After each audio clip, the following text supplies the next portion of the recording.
ایک حالیہ زمانے کا واقعہ ہے اور ایک اچھی کتاب بھی ہے، تحریک فاطمی کے نام سے اردو زبان میں کتاب موجود ہے، تحریک فاطمی۔ اس کتاب کا شاید ظاہراً آخری واقعہ یہ واقعہ ہے، کہتے ہیں کہ امریکہ کے اندر واشنگٹن میں ایک امام بارگاہ سے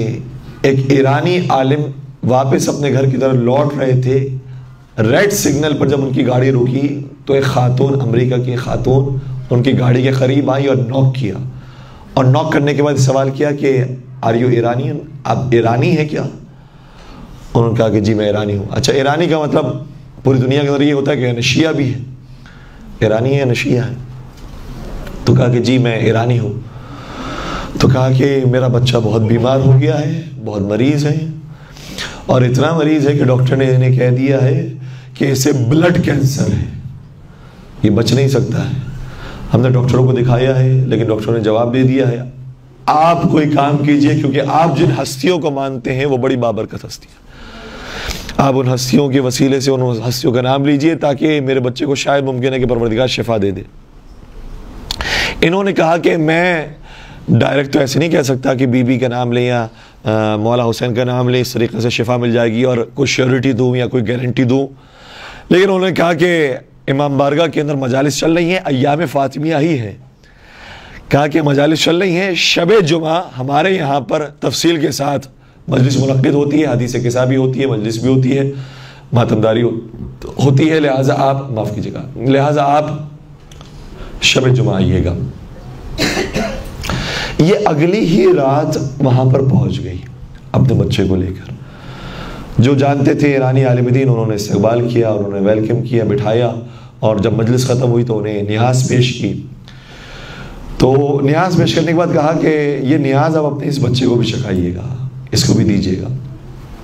انہوں نے کہا کہ یہ اس کو بلڈ کینسر ہے اور ڈاکٹر نے منع کیا ہے کہ یہ کچھ کھا نہیں سکتا، اس کو میں کچھ دے نہیں سکتی، اور یہ کچھ کھاتا ہے بھی نہیں۔ کہا کہ نہیں، لیکن پھر بھی آپ کچھ ایک چھوٹا سا بھی ذرہ آپ نیاز امام حسین کے سے دے دیجئے، انشاءاللہ امید ہے کہ مولا کے صدقے سے شفا نصیب ہوگی۔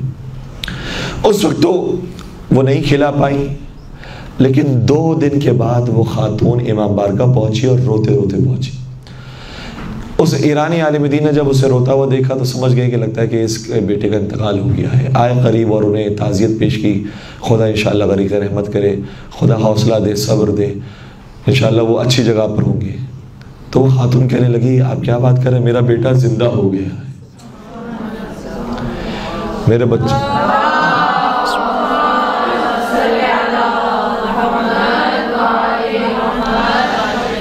میرے بچے کو شفا مل گئی ہے،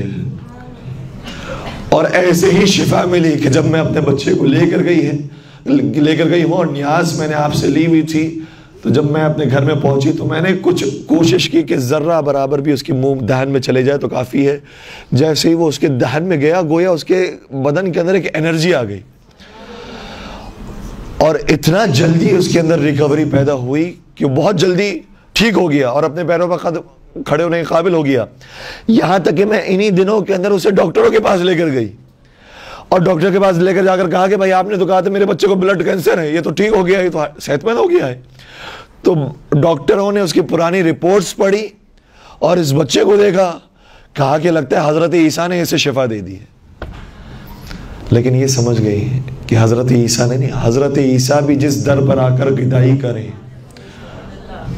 حضرت عیسیٰ بھی جس گھر پر آ کر فقیری کریں، اس گھر والی نے اسے شفا دی ہے۔ اور پھر پورے واقعے کو انہوں نے اس امام بارگاہ میں مائک پر آ کر بیان کیا کہ کیا ہوا تھا، میرا بچہ کیسے تھا، کن مراحل سے گزرا، اور پھر کیسے اسے شفا ملی۔